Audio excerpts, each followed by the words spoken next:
Querido ouvinte, como vocês sabem, nós abrimos aqui esse espaço na rádio para falar desse movimento de expansão de consciência que está acontecendo no nosso planeta, né, e que comprova-se pelo surgimento de um grande número de ferramentas holísticas que tem como propósito olhar para o ser humano de uma forma mais ampla, conectá-lo com uma sabedoria universal que se apresenta em tudo, né? E como se apresenta em tudo, portanto, se apresenta também em cada um de nós. E tem sido muito comum nessa jornada as pessoas nos perguntarem como as barras de Axis funcionam, como as barras de Axis podem contribuir para resolver, né, ou para ajudar a resolver os problemas que elas vêm enfrentando. E quando as pessoas nos perguntam isso, a melhor forma de responder é dando exemplos. Esse é o jeito mais concreto da gente conseguir fazer com que as pessoas compreendam a extensão de eficácia dessa ferramenta. E, como a gente sabe, né, o melhor exemplo que a gente pode dar é o nosso mesmo. Quando a gente vivencia a coisa que a gente pode dar riqueza de detalhes sobre aquilo. Então hoje a gente vai bater um papo um pouquinho sobre isso, como as barras de Axis foram extremamente decisivas para a transformação da minha vida e da vida da Eliane, né? Eu e a Eliane, nós estamos juntos há 35 anos ou mais, né? Eu Só a conheci com 16 anos de idade. E eu passei por muito tempo vendo, né, no dia a dia a extensão da timidez que ela tinha. Mas é uma timidez que vem de muito antes da adolescência, né, Eliane? Acho que desde sempre, né? Quando, pra você ter uma ideia, no primeiro ano primário, a professora chegou a chamar minha mãe para orientá-la que eu procurasse um neuro, porque a professora tinha certeza que eu tinha algum problema, um problema neurológico. Porque assim, quando falava o meu nome, eu me tremia toda, eu deixava cair as coisas no chão. Muitas vezes, né, tem algumas memórias assim de eu passar mal, chegar a vomitar antes de ir para a aula, de tanto medo, vergonha, não sei do que, né? Mas o fato é que eu passava muito mal. E assim foi, em toda a fase escolar, na adolescência, né? Embora os meus colegas falavam que eu era muito extrovertida, tudo, eu era extrovertida no meio do grupo. Com 2 ou 3 por perto, 2 ou né? 3, né? Eu tinha que falar em público, para a sala, para algum professor, falar com o diretor, para mim foi um sofrimento. E na faculdade não podia ser diferente, né? Pior ainda. Né? Como eu cursei Direito, lá para o 3º ano a gente já começa a fazer programação, né, para o nosso TCC, que nada mais é que no último ano você apresentar, né, o seu trabalho ali para uma banca de desembargadores, juízes, advogados. E no 3º ano, quando eu tive que apresentar, já dar o meu tema que eu ia desenvolver, eu pensei seriamente, né, o Edgar está aqui de prova, de desistir do curso, porque eu falei, eu não vou ser capaz de fazer isso. Lembro bem dessa fase. Eu pensei, eu não queria mais para a faculdade, eu queria parar só de imaginar lá no futuro eu ter que fazer isso. Imagina, você abandonar um projeto, né, abandonar um desejo, algo que você batalhou tanto para conquistar, 2 anos antes de se concluir a coisa, porque você começa a criar pensamentos limitantes, né, restritivos que acontecem em virtude de um histórico passado que muitas vezes, na grande maioria das vezes, aliás, está no teu subconsciente, né? Não é uma coisa que você processa cognitivamente, né? Você não consegue encontrar razão, mas o fato é que está ali. Exato. Né? E foi, né? Muito sofrimento, tudo, concluir. E depois, na vida profissional, também não poderia ser diferente. E era, né, que nem lá no passado, na minha adolescência, com um grupo pequeno, por exemplo, se eu tivesse uma reunião com alguns clientes, é tranquilo, né? Havia o desenvolvimento ali, eu me apresentava muito bem, mas na hora de uma audiência, na hora que tem que fazer algumas alegações finais ali oralmente, aquilo para mim era morte. Tanto que sempre antes das audiências, um mês antes, né, que eu tinha audiência programada, eu já passava mal. Então, assim, era gastrite, era um monte de questões físicas, né? Se desenvolvendo ali, se apresentando. E sempre foi desse jeito, muito sofrido, né? E até que, no meio, assim, aí eu comecei também a desenvolver uma certa depressão, né? Profissionalmente. Eu trabalhava em parceria com uma colega no escritório de advocacia, mas aquilo já não me fazia sentido, né? O Edgar também sabe o que fase que foi essa, pela né? mesma coisa. Fiquei muitos anos no escritório, com 10 anos com essa parceria, mas aquilo, né? Eu estava num ponto que ou eu fazia algo para mudar, ou eu ia adoecer novamente, né? Porque nesse meio tempo aí, né, tudo que eu falei, me surgiu um câncer também. E um câncer aonde, gente? Na boca, né? Por que será um câncer na boca? Pois é. Né? Um câncer, assim, câncer oral, geralmente a gente sabe que os grupos de risco são aquelas pessoas que fumam, que bebem, né? Aparece o câncer oral, geralmente dá em homens com mais de 60 anos, que fumam, que bebem. Né? Eu tive câncer com 35 anos e hoje, né, assim, levanta a mão para os céus, que hoje, exatamente hoje, completa 15 anos, né, que eu fiz a cirurgia, que eu passei por todo o processo de cura e me desenvolvi esse câncer na boca. Eu com 35 anos, sem nunca ter fumado nem bebido. Né? Então, por que será? Quando a gente fala que a gente cria as situações. Então, assim, a doença foi criada por mim mesma, né? Se é consciente ou inconsciente, não importa, foi por mim. E aí, no direito, eu descobri que, até numa audiência também, ali no João Mendes, eu estava numa audiência de conciliação, e eu descobri, né, essa nova modalidade de mediação de conflitos. Eu conversei com um estagiário que estava participando ali da audiência, e aquilo me encantou. Eu falei, nossa, que legal, né? Isso tem muito mais a minha cara.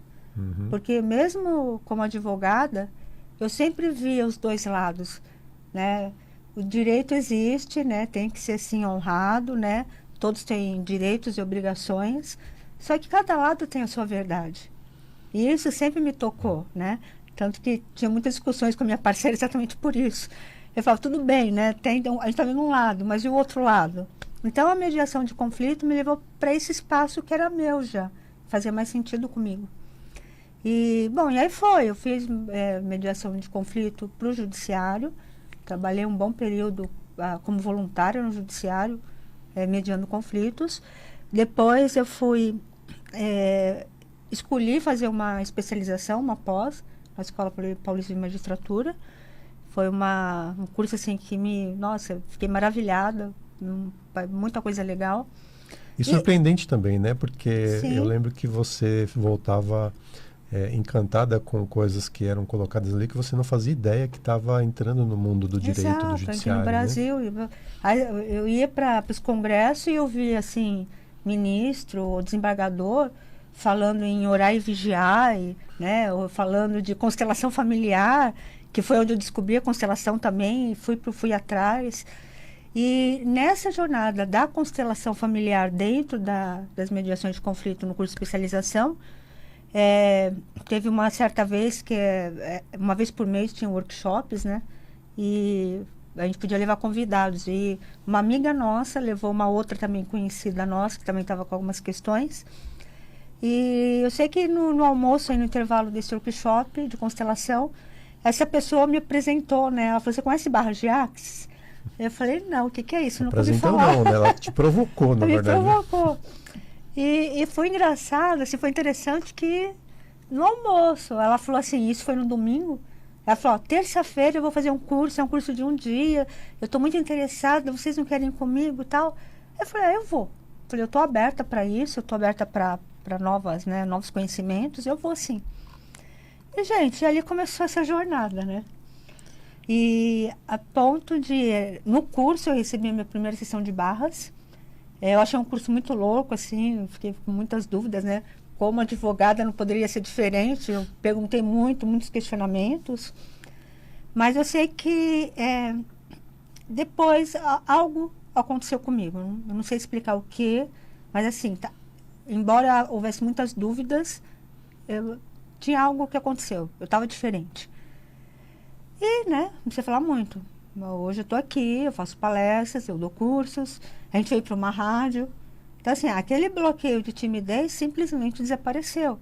E como a gente fala, as barras vai num nível tão profundo de deletar e apagar aquilo que você tem como referência, né? Porque todo trauma, todo questionamento, todo bloqueio que você tem na sua vida, você só tem porque você tem uma referência. E eu não sei como, e foi muito suave. Eu não percebi, né? E como, né, a gente até fala, né, Edgar, é interessante, isso a gente ouve relatos de colegas também, de alunos, de pessoal que atende conosco, que quem percebe, geralmente, são os nossos familiares, nossos amigos. Que a gente mesmo nem percebe que mudou, né? Exatamente. E o Edgar também veio nessa jornada, né? Bem de surpresa. Uma das coisas que me encanta muito nas barras é exatamente essa condição da pessoa não precisar ser submetida ao enfrentamento da dor dela, o contato direto com o objeto da sua dor. Eu acho que essa é a maior beleza dessa ferramenta, que é única nesse sentido, porque ainda que você tenha várias possibilidades hoje de ferramentas disponíveis para cuidar das pessoas de uma maneira mais holística, mais ampla, mais integrativa, invariavelmente essas ferramentas vão te empurrar para olhar e bater de frente com aquilo que te provoca sofrimento, te provoca dor. E com as barras não tem nada disso, né?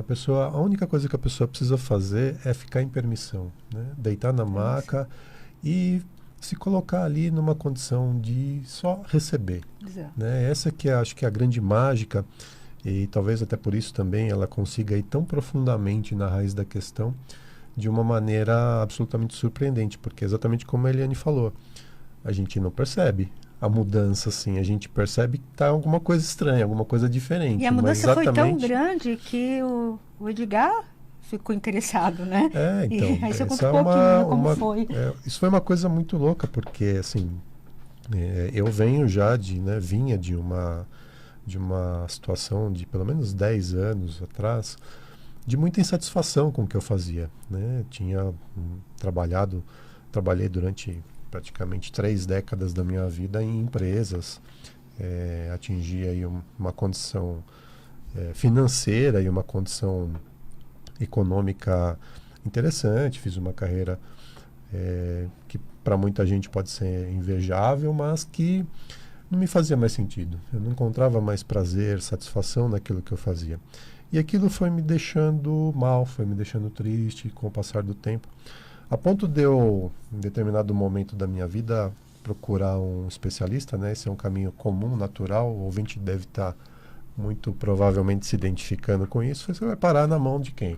Ou de um psicólogo ou de um psiquiatra, né? No meu caso foi um psiquiatra que me diagnosticou com uma doença chamada distimia, né? Se você não sabe, a distimia é um tipo de depressão crônica. É uma depressão que tem uma duração mínima de 2 anos. Então, assim, a gente fala muito disso nos cursos, é interessante, porque assim, a depressão não é que nem a gripe, né? Você não acorda bem e não vai dormir bem e acorda no dia seguinte com depressão, né? Você precisa dar trabalho para ficar deprimido, sabe? Você tem que desenvolver aquilo. E foi o que aconteceu comigo. Eu fiquei anos ali naquela tristeza. E é interessante porque a distimia, ela muitas vezes se confunde, e é difícil de diagnosticar exatamente por isso, ela se confunde com traços de personalidade, às vezes, da pessoa. Mas não é, né? A pessoa está ali pessimista, desanimada, sem motivação para nada. De mau humor, né? Sem vontade de fazer as coisas, sem energia, com dificuldade, às vezes, até de concentração. Isso é muito comum. E aí, o caminho natural, depois que você consulta um especialista da área de saúde, o que é? É lógico, né? É o trabalho dele. Ele vai diagnosticar e vai te prescrever uma medicação, né? E aí eu tinha que fazer uma escolha. Ou eu tomava lá o remédio que ele me prescreveu, e aí eu ia entrar num processo de anos também, porque você tem todo um processo de inserção da droga no seu corpo e depois de desmamar a droga do seu corpo, quando você melhora, se é que você melhora. E isso eu não aceitei fazer. Resolvi que eu não queria aquilo. E aí, com o passar do tempo, as coisas foram, né, se arrastando, a vida indo naquele jeito que todo mundo sabe. Sabe aquele jeito que você sabe, que você já está pensando, que você está vivendo isso, que eu sei? É isso, a gente vai naquela base, né? Vamos ver, sabe, Zeca Pagodinho, deixa a vida me levar, vamos ver o que vai dar. O Edgar foi eu adoro, eu gosto muito, né? Sou fã de homeopatia, mas a gente tentou com homeopatia, fitoterápico. Teve um efeito nele, mas a gente Tomei sabe, um né, fitoterápico que me deu uma diarreia que vocês não têm ideia do que eu sofri. Exato, cada corpo reagiu de um jeito, né? Até com fitoterápico. Enfim, eu sei que nesse meio de caminho, a Eliane, coincidiu da Eliane ter feito o curso de barras e falou, eu vou correr barras em você, minha querida cobaia. E aí ela começou a correr as barras em mim. A gente tem muitos relatos, mas muita gente que fala que na primeira sessão de barras ela já sente uma transformação incrível. Comigo não foi assim. Comigo demorou 6 sessões. Mas também quando veio, parece que veio tudo de uma vez. Sabe, o efeito das 6 veio numa paulada só. Eu estava numa fase também na empresa em que eu tinha reuniões periódicas com o conselho da empresa que me faziam muito mal, a ponto de eu também vomitar, né, ficar com insônia, esse tipo de coisa. E o que aconteceu foi que exatamente quando aconteceu a 6ª sessão, eu tinha no dia seguinte a bendita da reunião com o conselho. E se você me perguntar o que aconteceu naquela reunião, eu vou te dizer, eu não faço a menor ideia. Eu não lembro dessa reunião. Eu entrei e saí dela como se ela não tivesse existido. Foi uma coisa incrível, impressionante. E que concluiu-se com a seguinte condição, né? Nós fizemos a nossa transição de carreira, nós hoje decidimos trabalhar com o Axis. É claro, a gente também trabalha com outras ferramentas, mas o nosso carro-chefe é o Axis. A gente trabalha com os processos corporais, os processos verbais do Axis, porque a gente se transformou de uma tal forma que a gente falou, puxa, isso é tão legal, isso é tão bacana, isso é tão expansivo, as pessoas precisam conhecer isso, as pessoas precisam ter a possibilidade de experimentar isso, né? De experimentar aquilo que a gente vivenciou. E é por isso que a gente está aqui hoje, né? É por isso que a gente está falando numa rádio, é por isso que a gente dá curso, que a gente dá palestra. Eu conheci a Eliane com 16 anos.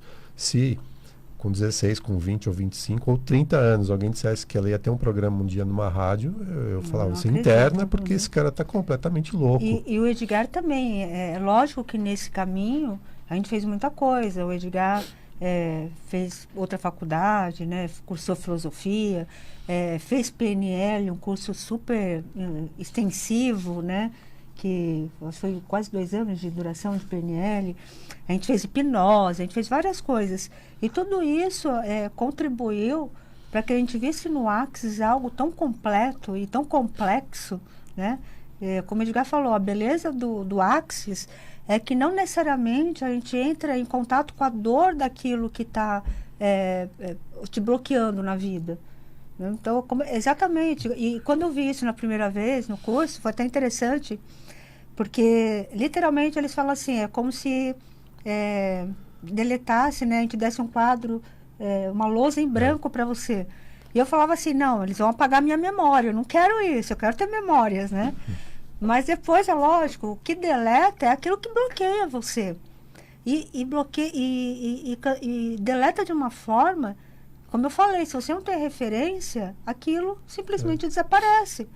Um outro exemplo, né, se a gente tem números, nossa, muito mesmo, muitas coisas que a gente pode citar aqui para vocês de mudança que a gente teve na vida.